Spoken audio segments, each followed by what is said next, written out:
Tudo está preparado aqui. Boa noite, igreja, paz do Senhor Jesus.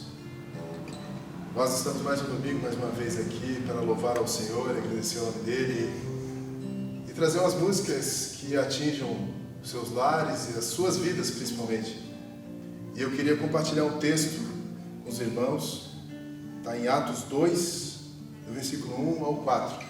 Se tiver a sua Bíblia em casa, dá uma olhadinha, é importante. Palavra de Deus, até para conferir se o que eu estou falando está na sua Bíblia aí também. Diz assim: ao cumprir-se o dia de Pentecoste, estavam todos reunidos no mesmo lugar. De repente veio do céu um som, como de um vento impetuoso, e encheu toda a casa onde estavam assentados. E apareceram distribuídas entre eles línguas como de fogo, e pousou uma sobre cada um deles. Todos ficaram cheios do Espírito Santo, e passaram a falar em outras línguas, segundo o Espírito lhes concedia que falassem. Essa música que nós vamos cantar agora, ela fala do Eu Me Rendo. E ela fala justamente desse vento impetuoso, desse vento que não importa onde você esteja, se você está no seu lar, se você está em qualquer lugar, e você começa a louvar ao Senhor, o Espírito Santo ele desce como um vento sobre a sua vida, e você é tocado pelo Espírito Santo, você começa a o louvar, que Ele possa tocar na sua vida nesse momento aí na sua casa, e que você possa louvar ao Senhor de todo o seu coração. Eu me rendo.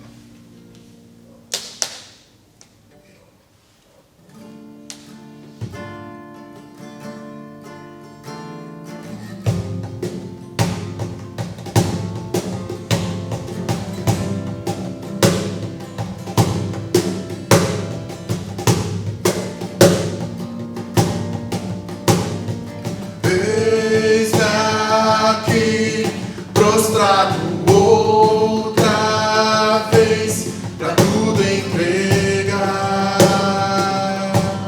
pra tudo entregar. Leva-me perto de ti, Senhor, anseio por ti, anseio por ti. Eu me rendo.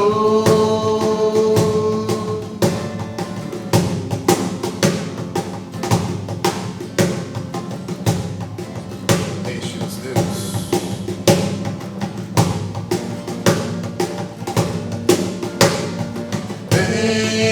Enche-me da graça e do teu amor, sacia meu ser, sacia meu ser.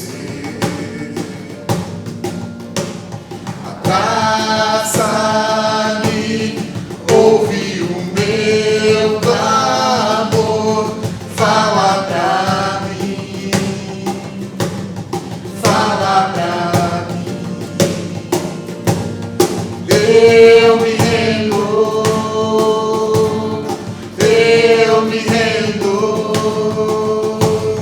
pra conhecer-te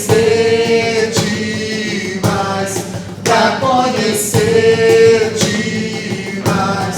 Eu me rendo, eu me rendo, pra conhecer-te mais, pra conhecer-te mais.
pra conhecer-te mais, pra conhecer-te mais. Eu me rendo, pra conhecer-te mais, pra conhecer-te mais. Eu me rendo,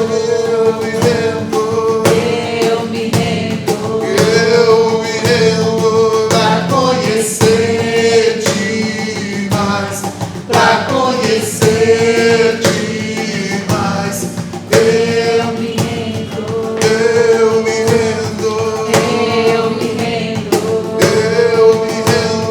pra conhecer-te mais, pra conhecer-te mais.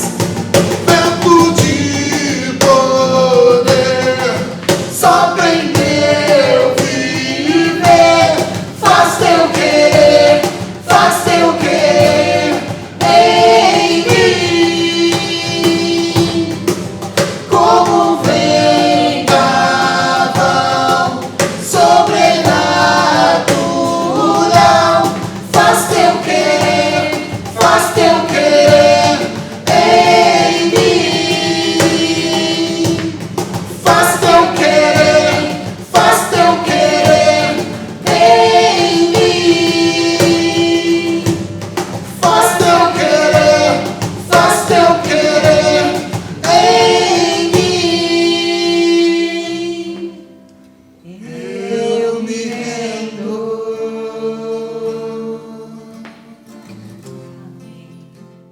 Boa noite a todos que estão em comunhão conosco nas suas casas. Mais um culto que celebramos hoje, um culto muito especial para a igreja cristã. Um culto onde, ao final, celebraremos a ceia do Senhor. No momento da ceia, falaremos alguma coisa a respeito do significado, então, desta ceia do Senhor. Nós vamos orar para pedir a presença de Deus entre nós, de tal maneira que Ele nos oriente em tudo aquilo que nós vamos tentar dirigir. Senhor, nós confiamos em Ti, nos entregamos totalmente ao Senhor, clamando a Ti pela Tua misericórdia que esteja presente conosco. Tanto, ó Deus, em mim, que estarei com a incumbência de ministrar, como a cada um que está participando do culto na sua casa. Porque é necessário que o Espírito de Deus, o Teu Espírito, esteja nos dirigindo em tudo, naquilo que falo e da forma como será recebida, que o Senhor possa traduzir tudo segundo o coração de cada um. Nós almejamos assim, nós sabemos que o Senhor é capaz de realizar dessa maneira. Por isso te agradecemos, no nome santo de Jesus. Amém. Quando nós temos que nos apresentar diante de alguma coisa, um candidato a um emprego vai pleitear um emprego para o qual está preparado, mas também se prepara, ele tenta mentalizar todos os passos e ele procura dar o melhor de si para conseguir aquilo que ele deseja. Quando nós temos um conselho a dar aos nossos filhos, nós pensamos antes, nós verificamos as dificuldades deles, sejam crianças, adolescentes, jovens, e então nos preparamos para que aquilo que vamos traduzir seja efetivo, traga o melhor resultado.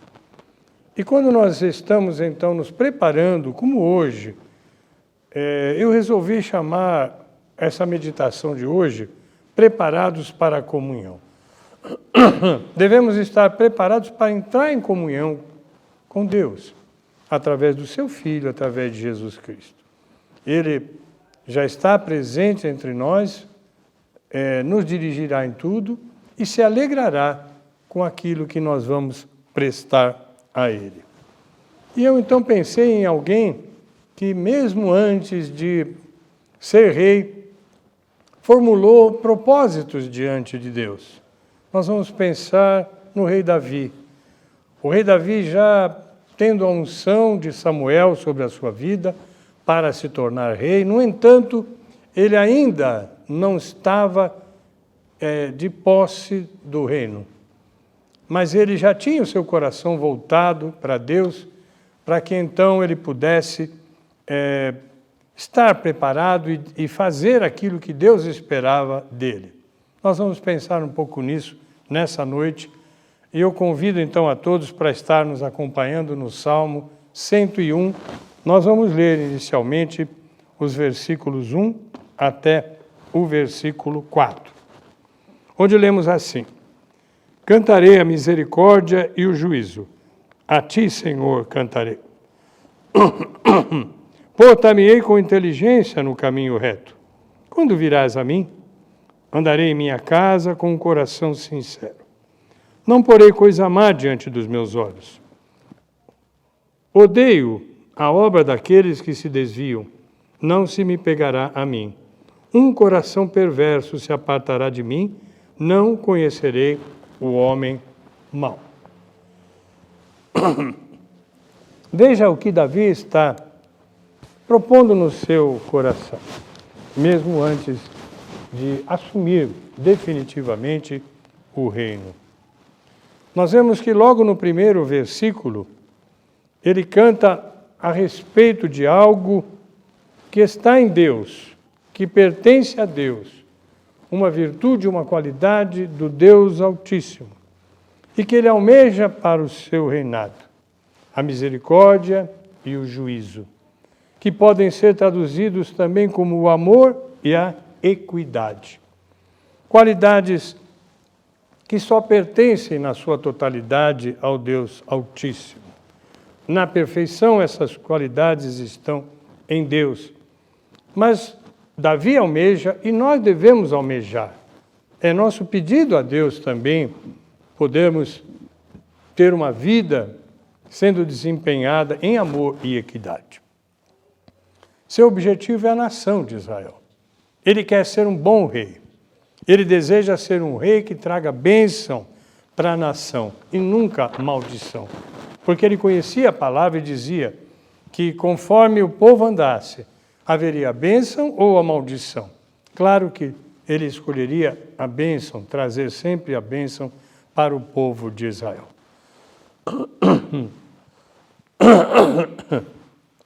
Mas como veremos durante a mensagem, tudo que Davi pede é exatamente o que nós necessitamos para abençoar nossas casas.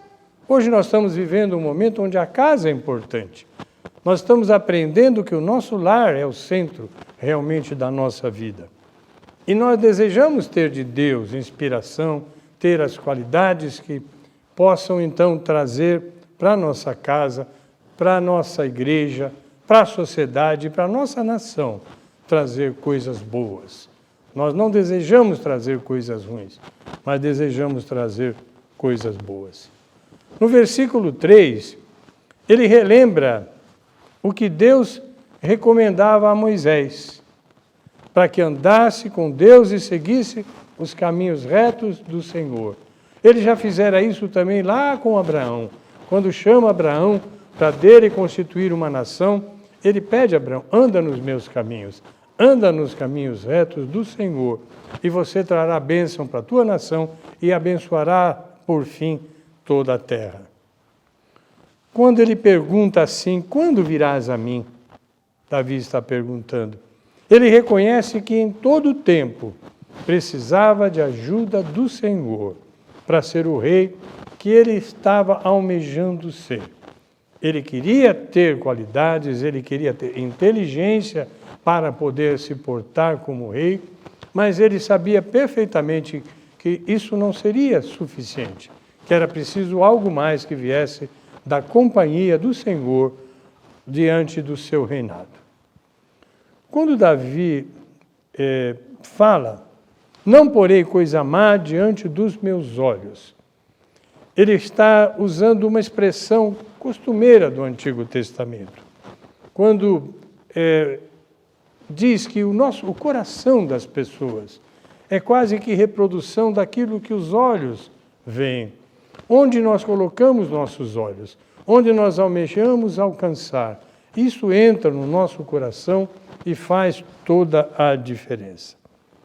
Davi está dizendo que em seu coração está firmado em retidão, para que a sua conduta agrade ao Senhor.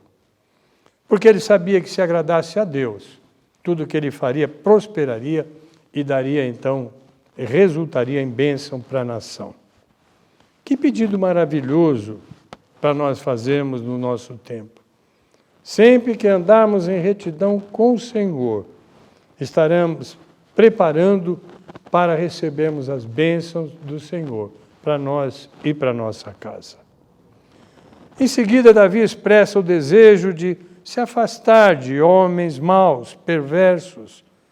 Devemos fugir das coisas más, porque elas nos influenciam. Ninguém gosta de coisas ruins, mas às vezes nós temos uma estranha atração de ir atrás das coisas que não valem a pena.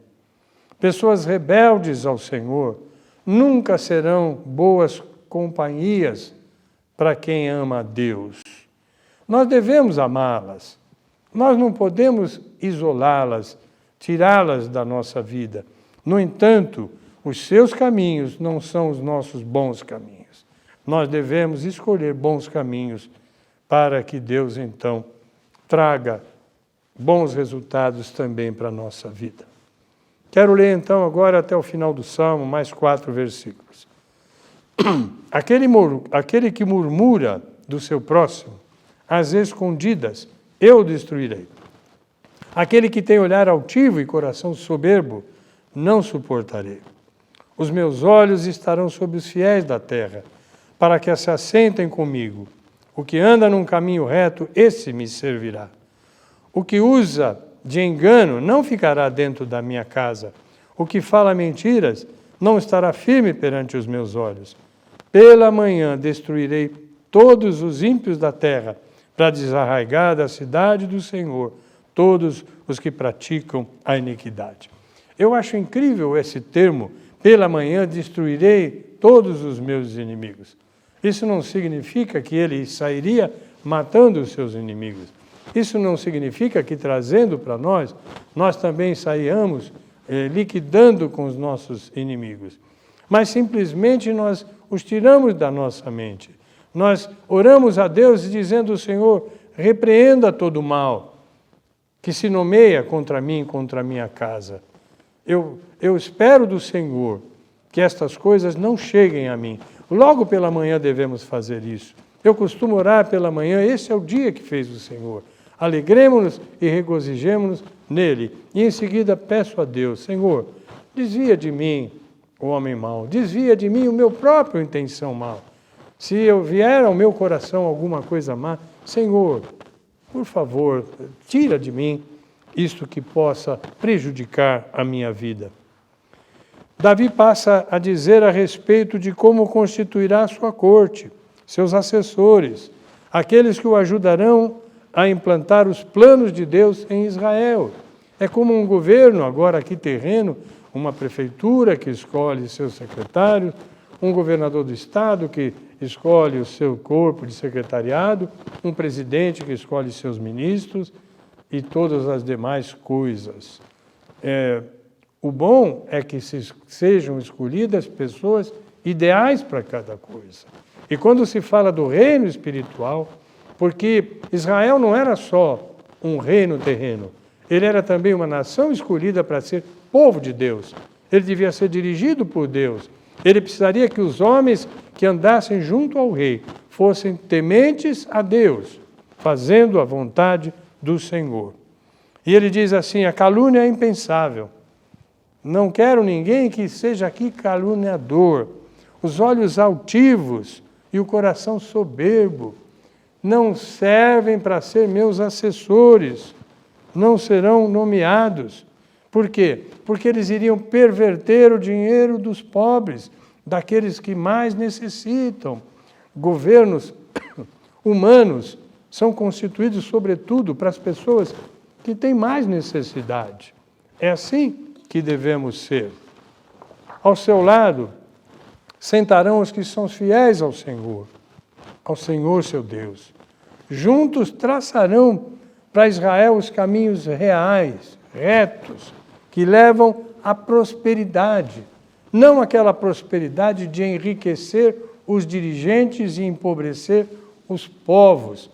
Quando lá eu escolhi dizer que as qualidades, então, de Deus principais são o amor e a equidade, o amor é fácil de nós entendermos, nós desejamos esse amor, mas a equidade é mais difícil, porque a equidade significa dar para quem tem menos, mais recursos, de tal maneira que todos possam viver decentemente. A vontade de Deus é que as nossas sociedades humanas sejam constituídas de uma maneira onde todos possam ter uma vida digna. A igreja precisa pregar a respeito disso. A igreja precisa dar testemunho disso. E a igreja precisa clamar pela nossa nação, para que na nossa nação aconteça isso, que não sejam mais os ricos enriquecendo mais, mas que haja uma distribuição para que todos possam gozar dos benefícios que Deus criou, que Deus nos dá e devem ser equitativamente distribuídos. São ideais altíssimos que o rei advoga para si. Ele sabe que na sua obediência a Deus, tudo se realizará. Que tal hoje pensarmos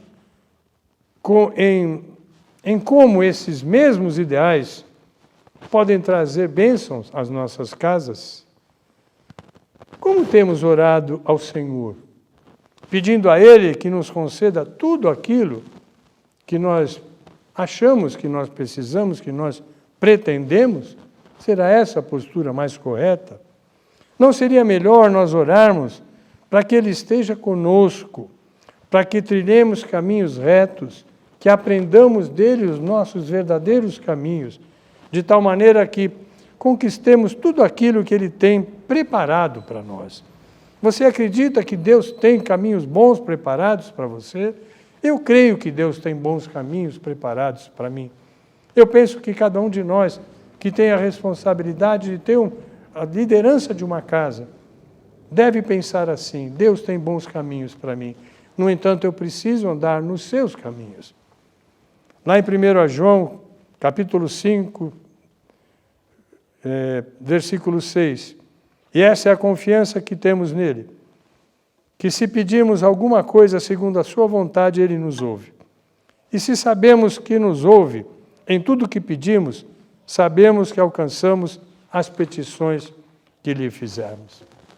Na verdade, tanto aqui como nos evangelhos, quando se fala de que Jesus, rogando ao Pai, Ele atenderá os nossos pedidos, é que quando nós andamos com o Senhor, conhecemos a sua vontade, os nossos pedidos, ao serem realizados, já estão, na verdade, aprovados no céu. Aquele que anda com o Senhor não pede nada que não seja vontade do Senhor, porque se torna ambição, não necessidade, mas ambição. Davi sonhava com uma terra purificada. Nós também sonhamos com ela, mas devemos saber que ela só acontecerá na Jerusalém celestial. Veja o que o apóstolo João afirma lá em Apocalipse 21, 27. E não entrará nela, na Jerusalém celestial, coisa alguma que contamine e cometa abominação e mentira, mas só os que estão escritos no livro da vida do Cordeiro. Isso não quer dizer que nós não trabalharemos hoje para melhorar nosso mundo. Não é isso que eu estou dizendo. Mas, por enquanto, somente no poder de Deus podemos realizar algo pelo caráter da própria luta espiritual que nós vivemos. E essa luta é travada nas regiões celestiais. Sabe, o homem sem Deus, ele vê as lutas e ele é surpreendido pelas lutas. Ele, às vezes, exerce uma força achando que humanamente pode vencer as suas lutas. Mas muitas lutas são travadas nas regiões celestiais. São lutas espirituais, que somente Deus pode, intercedendo por nós, nos dar vitória. Nosso caminho de retidão tem um destino certo. Quando os apóstolos voltaram a Jesus, Jesus comissionou os 72, mandou a eles, no poder que ele tinha, realizaram sinais, maravilhas, expulsaram demônios, e eles vieram felizes, dizendo que, no nome de Jesus, eles tinham realizado grandes coisas. Jesus lhes respondeu assim, está em Lucas 10, 20. Mas não vos alegreis, porque se vos sujeitam os espíritos. Alegrai-vos antes por estarem os vossos nomes escritos no céu. Sabe isso quer dizer? Que nós não podemos jamais, mesmo que o poder de Deus esteja sobre nós, e estejamos orando e às vezes conquistando coisas tão maravilhosas, tudo isso deve ser atribuído unicamente ao Senhor. E é melhor para nós sermos salvos do que obtermos os benefícios que esse mundo pode nos dar. Também eu pensei assim, para encerrar a nossa palavra, deixar de olhar para os outros como se os outros fossem o problema. E olhar mais para dentro de nós. Não há desculpa. Nós não somos melhores por olhar para alguém e ver defeitos nessas pessoas. Atribuir as coisas que estão acontecendo nesse tempo presente às outras pessoas. Nós temos parte nisso.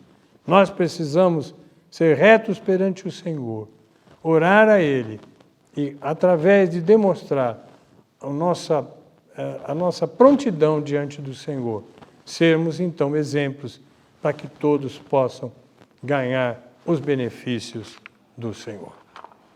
É o que tínhamos para hoje, nos preparando.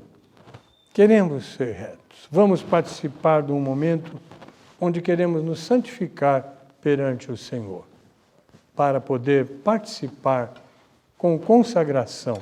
Davi se consagrou a Deus para ser rei.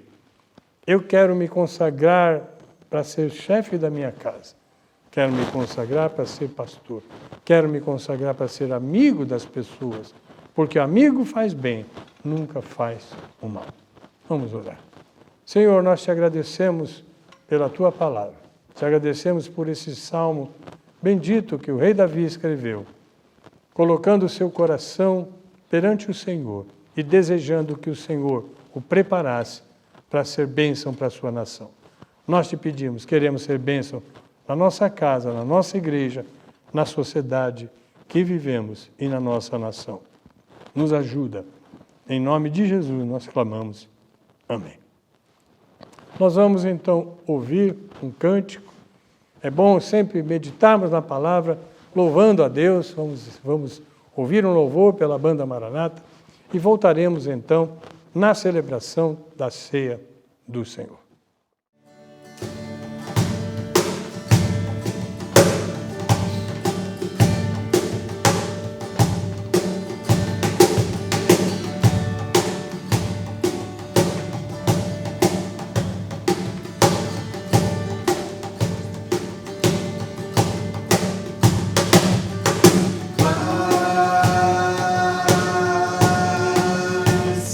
Deixe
Ele apareça e eu me constranja com a sua glória e todo o seu amor, infinita humildade, servo de todos os irmãos.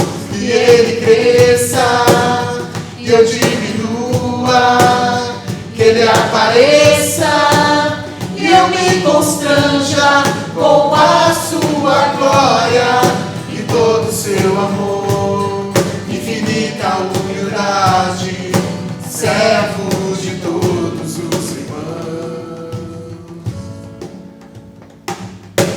Mas de ti,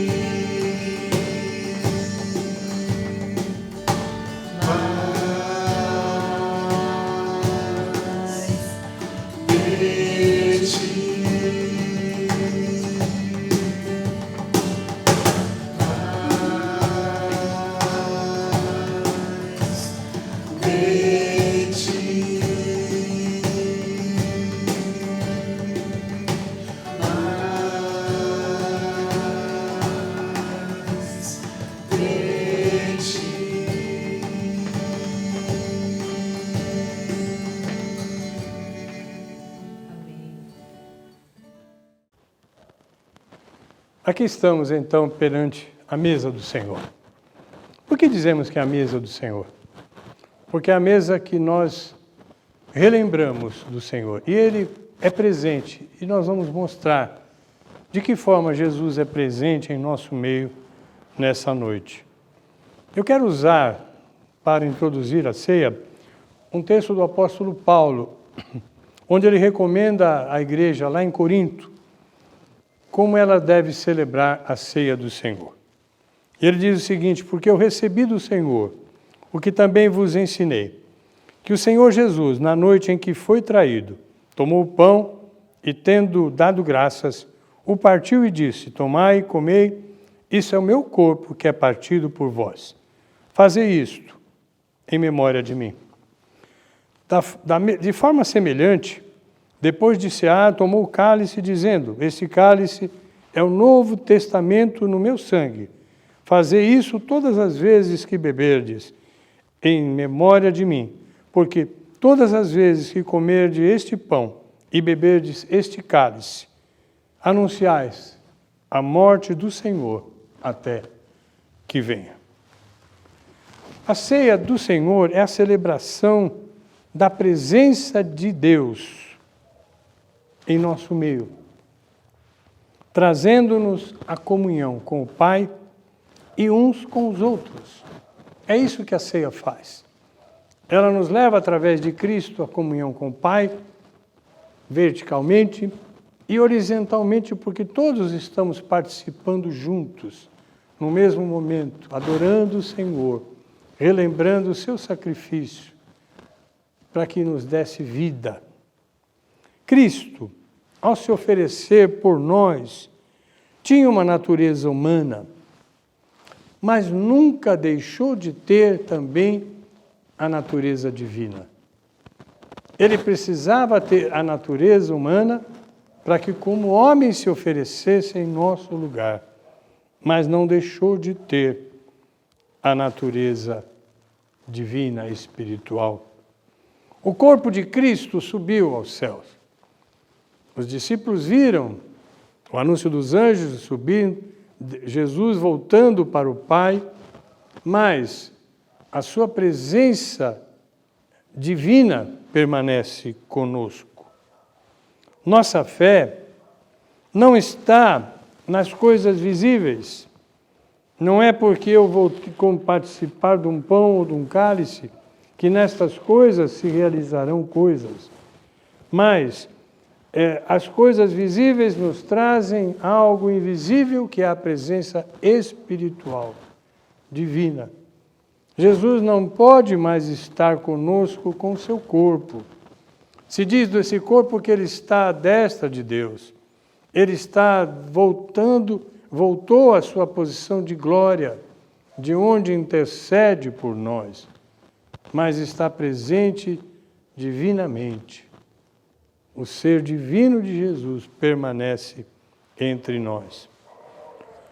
Ao participar da ceia, devemos nos lembrar que estamos em comunhão com o Filho de Deus, o Senhor Jesus Cristo, em tudo que Ele é, em tudo que Ele fez.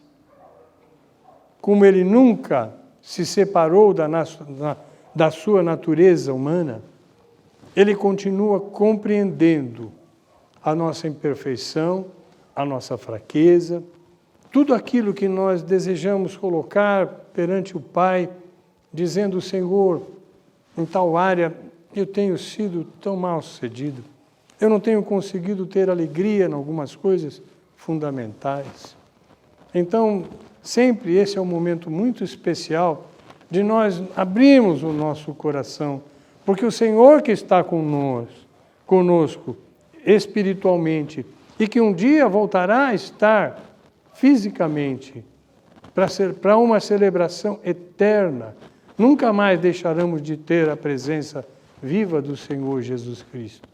Hoje Ele está entre nós, aprovando aquilo que nós estamos realizando, se estamos realizando com o nosso pleno coração, de tal maneira que nós estejamos inteirados da sua presença, rendidos a Ele, sabendo que estamos participando do corpo de Cristo. Somos membros desse corpo e, como tal, devemos dar honra àquele que nos colocou aqui na igreja do Senhor Jesus Cristo. Assim vamos, então, participar. Uma cerimônia física, visível, mas que tem um sentido invisível, espiritual, porque a nossa alma se liga à alma do Senhor Jesus Cristo e nos apresentamos perante o Pai com tudo o que nós somos. Não é momento de nós escondermos nada, não é momento de nós fabricarmos nada, de nós tentarmos supor que somos alguma coisa que nós não somos, mas é momento de estarmos reconhecidos que precisamos dele. Vamos participar da ceia e clamar, então, para que Ele esteja conosco. O Senhor Jesus Cristo, na noite em que foi traída, tomou o pão, aqui está o pão, uvas que vão dar o suco de uva que nós participaremos. Então, naquela noite em que Ele foi traído, depois dali Ele sairia para o Getsemane, cantariam um hino, iriam para o Getsemane, e ali Ele seria traído e entregue às autoridades, mas Ele iria voluntariamente se entregar. Então Ele tomou o pão, o distribuiu. Eu penso que seria assim, Ele ter um pedaço de pão onde tirava alguns pedaços e distribuiu para os seus discípulos, para que todos participassem dele. E Ele disse o seguinte: isto é o meu corpo, isto representa o meu corpo que será dado por vós. Participem disso sempre, até que eu volte, porque quando eu voltar nós celebraremos uma ceia eterna, nunca mais nos separaremos. Participemos então, você que já está em casa preparado com o seu pedacinho de pão. Eu sempre peço, o chefe da casa distribua para os seus todos um pedacinho do pão para que participemos. Participemos então do pão, símbolo do corpo de Cristo oferecido para nós lá no Calvário.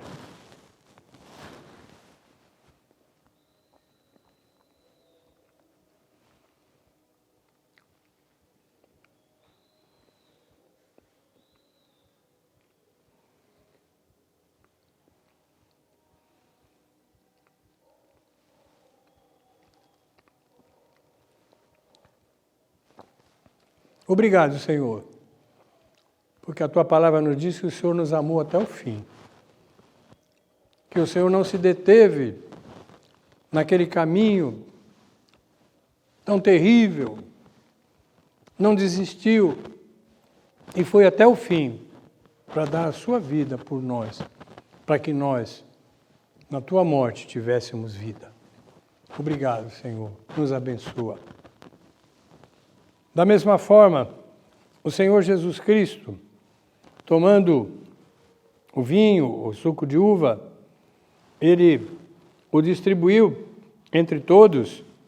Eu penso que ele tomou de cálice, colocando então para servir um por um aos seus discípulos. E ele então se referiu assim a esse cálice. Tudo isso tinha um sentido. Hoje nós não vamos entrar nesses detalhes de que eles estavam celebrando também uma Páscoa. Mas ele disse: esse cálice representa o meu sangue que será derramado por cada um de vocês. O meu sangue cobrirá os seus pecados. Vocês serão aceitos perante Deus através do meu sacrifício. Participemos então do cálice, símbolo do sangue de Jesus derramado em nosso favor.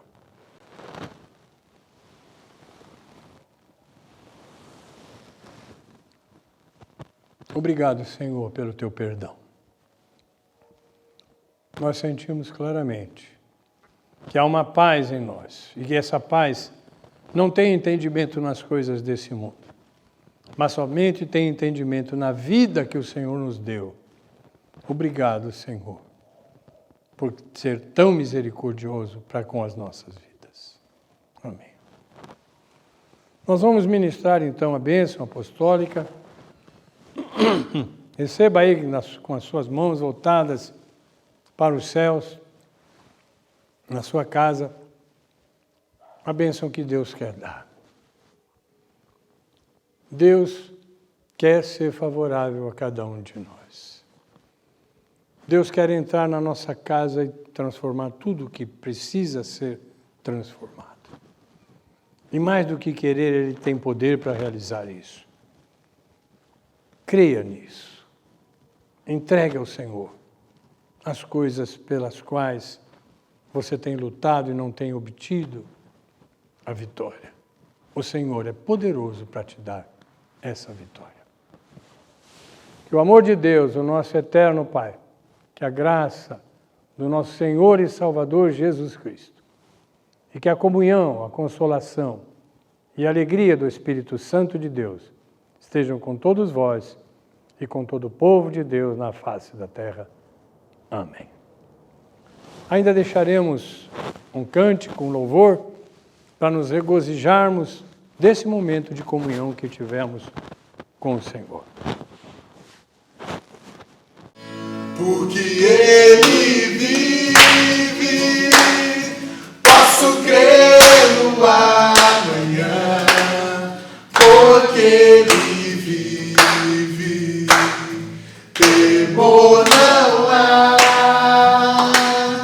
mas eu bem sei, eu sei que a minha vida está nas mãos do meu Jesus, que vivo está. Deus enviou seu Filho amado pra me salvar.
minha vida está nas mãos do meu Jesus, que vivo está.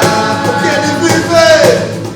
ele vive, posso crer no amanhã, porque ele vive, temor não há,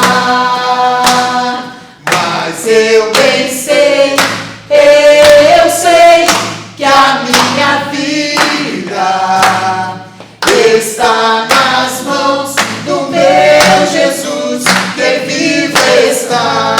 Porque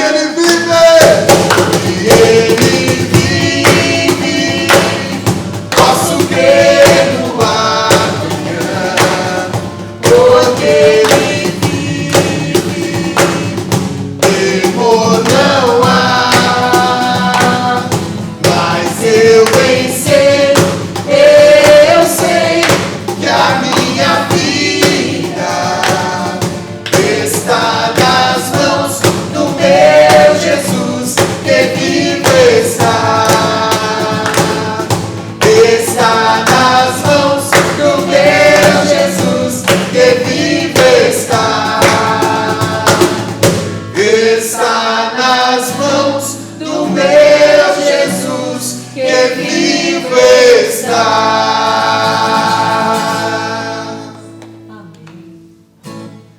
Glória a Deus.